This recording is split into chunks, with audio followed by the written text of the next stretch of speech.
Bonjour Ivar Ekland et bonjour Julien Lefournier. Bonjour. Vous êtes ancien président de l'Université Paris-Dauphine, mathématicien, vous êtes consultant en finance et ensemble, vous avez publié un article de recherche intitulé « L'obligation verte, homéopathie ou incantation ».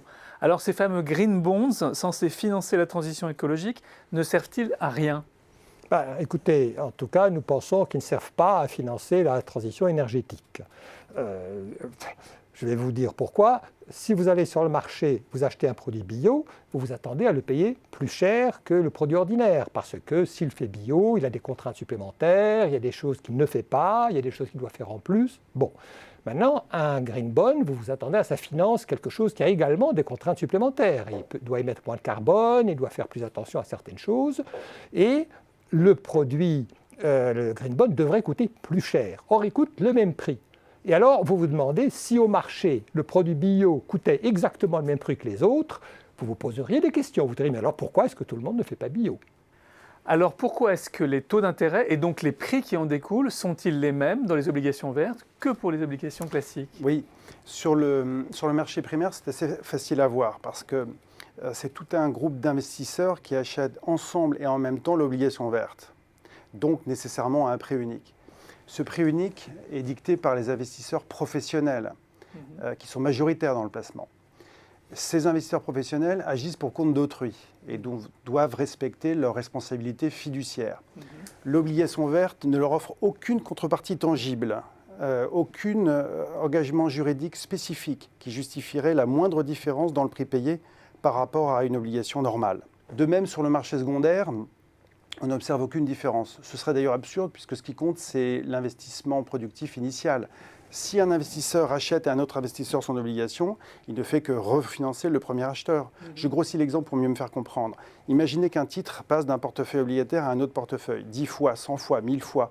On ne crée aucune valeur productive supplémentaire. Il ne faut pas confondre investissement productif et circulation de titres secondaires. Alors pourquoi est-ce que des institutions internationales telles la Banque mondiale ont promu les obligations vertes pour financer la transition écologique ? Je pense qu'au départ, à la BEI ou à la Banque mondiale, il y avait le souci d'attirer l'attention sur les besoins de financement massif nécessaires à la transition.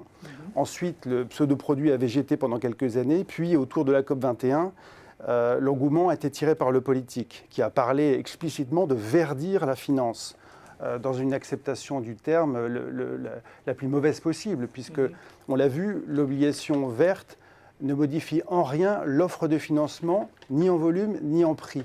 Donc en fait, on a un bénéfice de communication, légitime ou pas selon la nature de l'emprunteur et le projet concerné. Prenons l'État français par exemple.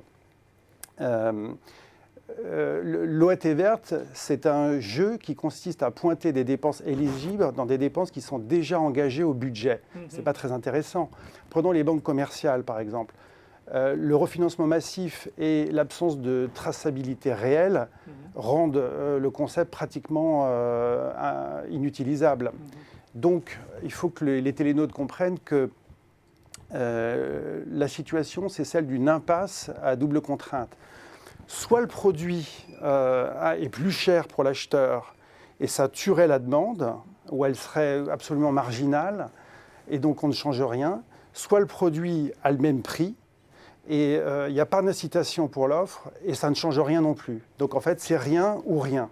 Alors si cela veut dire que l'obligation verte est une illusion, à quoi sert-elle ? Est-ce qu'elle masque la défaillance d'autres acteurs, les États, les banques, les entreprises ? L'obligation verte est un produit qui est inadapté.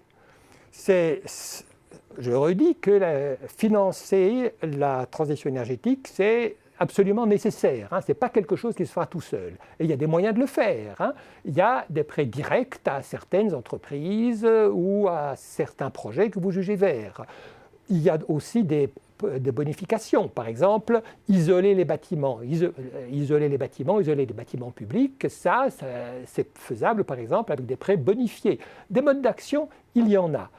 Mais l'obligation n'est pas adaptée. On cherche à faire aux banques et aux investisseurs un métier pour lequel elles ne sont pas faites. Elles sont là pour apporter du rendement à leurs clients. C'est à l'État de faciliter la transition énergétique et de mettre en place les instruments qui permettent de le faire. Si par exemple il y avait une taxe carbone, à ce moment-là, les investissements brun en quelque sorte coûterait plus cher et donc les rendements seraient nécessairement moins chers et donc ça équilibrerait le marché des obligations. Merci Yves Arekland et Julien Le Fournier pour votre éclairage. Merci à vous. Merci à vous.